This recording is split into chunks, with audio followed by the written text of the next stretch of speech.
cara trabalha de carro de madrugada, ele vai até um polo industrial lá no sul. Ele trabalha no Rio Grande do Sul, mora lá. Ele pega a BR e vai até lá todo dia, toda noite, toda madrugada. E ele falou, olha, Luciano, não sei o que aconteceu. Tava dirigindo normal, de repente eu não reconheci mais a estrada. Tinha árvore alta e coisas que não tem numa BR. E aí o caminho errado. Encostei no acostamento, andei um pouquinho de um bar. Aí ele falou, as pessoas do bar tudo olhando pra ele estranho, mas tinha mesa de bilhar, bebida, tudo. Quando ele chegou lá, já trataram ele mal, começaram a ser grosso com ele, mas eram pessoas normais. E aí ele falou assim, eu quero ir pra BR pra ir pro polo industrial. Os caras falaram, ó, ninguém nunca ouviu falar nisso aqui.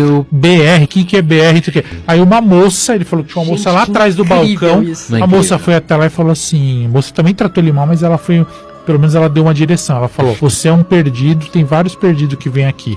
Pega o carro e volta, depois vai ficar tudo normal. E você não é o primeiro. Aí ele fez, voltou, deu certo. E aí agora ele tá no canal lá passando endereço pra galera tentar